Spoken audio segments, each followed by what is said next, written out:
Hey, what's up guys? Tyler here with Secure Team. The piece of UFO footage that you just saw, and I'm willing to bet many of you have likely never seen it, but that's alright. It's kind of one of those hidden gems in the field of ufology, and it's an old clip, and it's seldom featured, but it is a very controversial clip.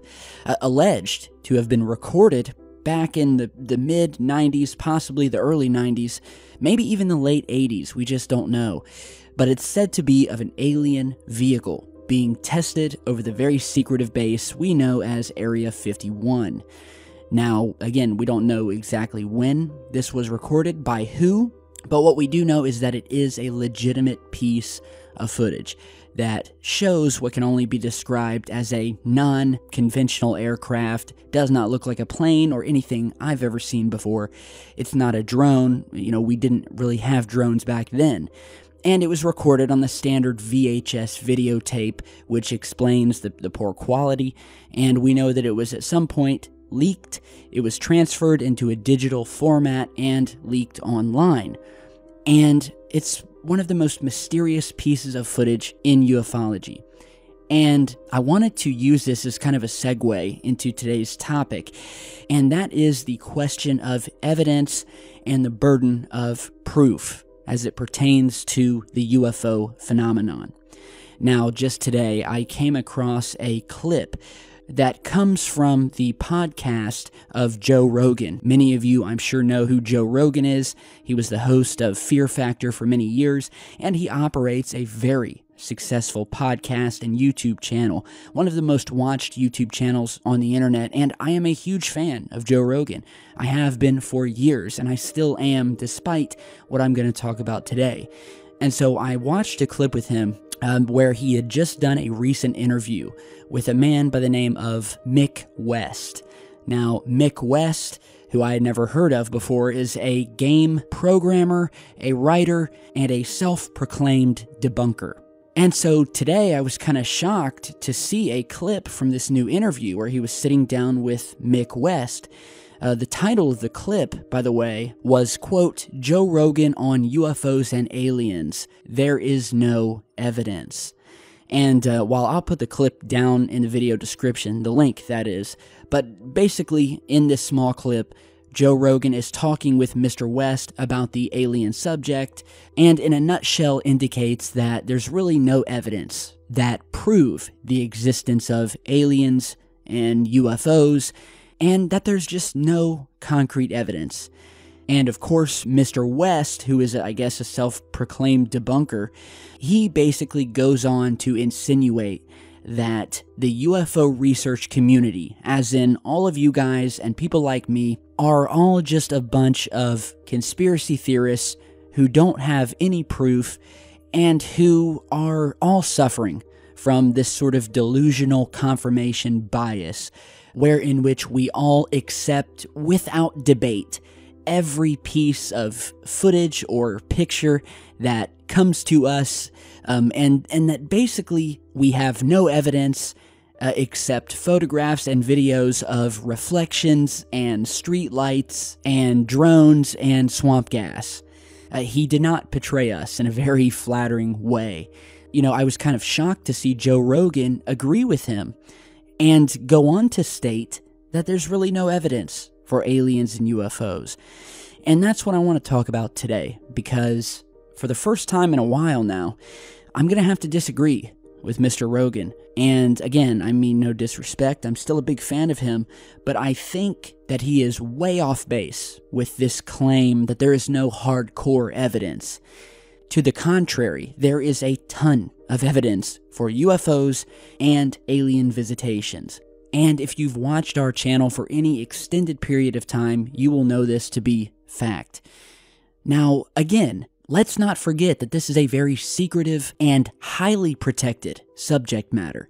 So of course, you're not just going to have a treasure trove of physical evidence dumped in your lap, or, you know, little green men landing in the front lawn of the White House. That's just not how it works. But that is not to say that we don't have evidence. And when you look at all of the evidence altogether, the eyewitness testimony, the physical evidence, the statements from military members, former NASA techs, from presidents, from CIA directors, you put that all together, and it paints a clear picture that this phenomenon is very real.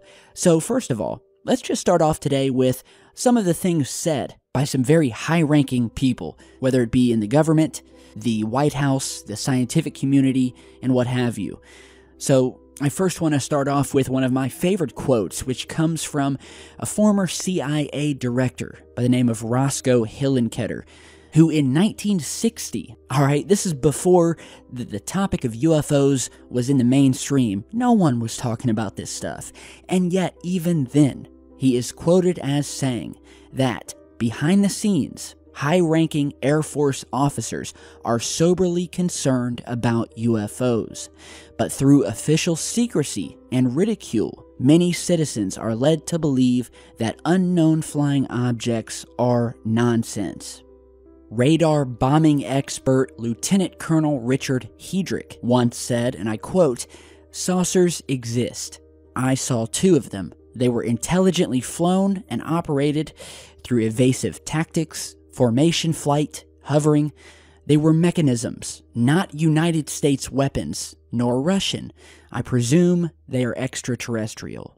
Here's a quote of a dead man by the name of Captain Thomas Mantle, who uttered these famous last words as he closed in on a UFO in 1948 with his fighter plane, saying, quote, "It appears to be a metallic object, tremendous in size, directly ahead and slightly above.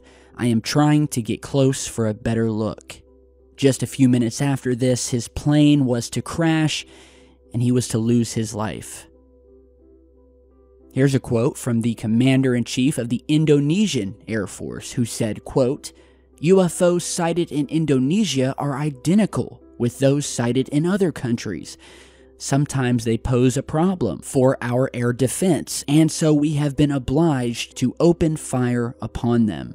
And so these quotes go on and on, all right? I could continue going down the list of quotes from presidents. Jimmy Carter experienced his own sighting, Richard Nixon, Bill Clinton. President Obama refused to deny the existence of aliens when he was on the Jimmy Kimmel Show.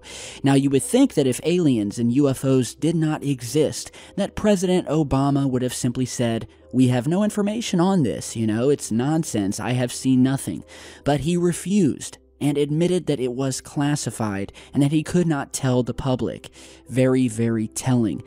And these quotes from high-ranking, well-respected individuals go on. And I'll put a link down in the video description so you can go and read more of them, because I want you guys to get a scope of what has been said throughout the years about these craft. So what about some UFO cases? Is there no hard evidence? Well, let's talk about some of the most famous cases, the most devastating cases that the skeptics hate to talk about. Of course, we all know about Roswell, the famous crash in 1947 where a flying saucer wrecked in the desert of New Mexico. Bodies were recovered, transferred to Wright-Patterson Air Force Base. It was then, a few days later, covered up to be nothing more than a weather balloon. And we have newspaper clippings as well as other evidence to show that the military did admit a flying disc was recovered before backtracking and putting out this weather balloon cover story. Many of you have likely also heard of the Phoenix Lights incident, which occurred in 1997, where thousands of people witnessed not just a string of lights in the sky, which you're seeing in this original footage here, but what was behind the lights and what has been described by countless witnesses as a massive black V-shaped craft that was the size of multiple football fields, seen slowly moving through the sky over the city of Phoenix, Arizona. During a 13-month period between February 2001 and March 2002, a Scottish systems administrator and hacker by the name of Gary McKinnon broke into 97 United States military and NASA computers, where he discovered photographs of alien craft in space, as well as a list that contained and was labeled, quote, non-terrestrial off-world officers. Mr. McKinnon has for years been fighting extradition to the United States. We have been trying to get this guy for years, and by we, I'm talking about the US government. And for the last 20 years has stuck by everything that he witnessed, everything that he saw, and the US government, as well as the English government, do not attempt to hide what he did. Now, if I had to choose for Joe Rogan one single case that would prove to him that the alien phenomenon is real, I'd probably have to point to the 1986 case of Japanese Airlines Flight 1628, which actually Dr. Greer spoke about briefly in the interview that we did a couple of days ago. Now, for those of you who don't know, this case is mind-blowing. And for the sake of time, just to kind of put in perspective what happened, Japanese Airlines Flight 1628 was a Boeing 747 cargo aircraft who on November 17th of 1986 was en route from Paris to Narita, Tokyo, when both the pilot and the co-pilot witnessed two unidentified objects that had abruptly rose from below the aircraft and closed in and began escorting the aircraft. Now, each of these ships that were seen were described by Captain Tarachi, who was the head pilot in the craft, as being two large rectangular craft with arrays that appeared to contain glowing nozzles or thrusters through their bodies that remained obscured by darkness. And as these craft got closer to the cabin, the airplane's cabin and window lit up with light, and they could literally feel the heat radiating from these two ships and could actually be felt by the pilots on their skin. The two craft then departed before a third and much larger walnut or disc-shaped craft was spotted trailing them and was described by the pilots as a gigantic spaceship that was, quote, twice the size of an aircraft carrier, and that displayed what could only be described as a total disregard for inertia. The captain stated, quote, that the thing was flying as if there was no such thing as gravity. It sped up, then stopped, then flew at our speed, and in the next instant changed course.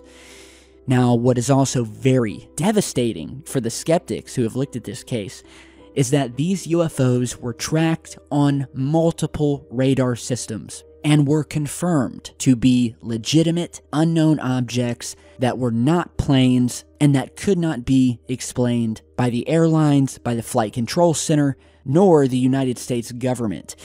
This sighting lasted for over 45 minutes and is one of the most well-documented UFO sighting cases that you'll ever come across, and I highly suggest you guys reading up on it. In fact, I'm going to put a link down below so you can learn more about Japanese Airlines Flight 1628.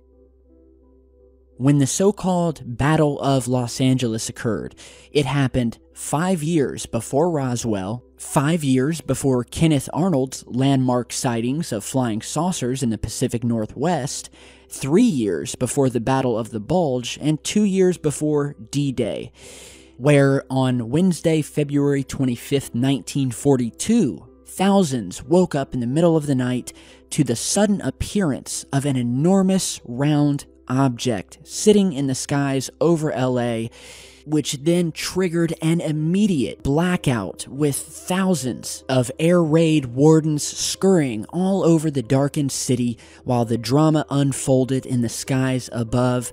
Dozens of gun crews and searchlights of the Army's 37th Coast Artillery Brigade easily targeted the huge ship, with coastal defense gunners then commenced to firing hundreds and hundreds of rounds up towards the glowing ship, which simply hovered there and appeared completely impervious to their anti-aircraft shells, with many of the gunner crews easily landing scores of what they termed direct hits on the object, all to no avail. The object was invincible. Now, some other incidents and cases that I would put to Joe Rogan to study up on are that of the abduction of Travis Walton, the Cash Landrum incident, the Randlesham Forest case, the 1971 Delphos, Kansas UFO landing, the Sakaro UFO landing, the Maury Island UFO incident, Dr. Greer's Disclosure Project, the growing mountain of evidence of artificial structures on our moon and other bodies throughout the solar system, the thousands of alien abduction eyewitness accounts, with many of its victims discovering implants.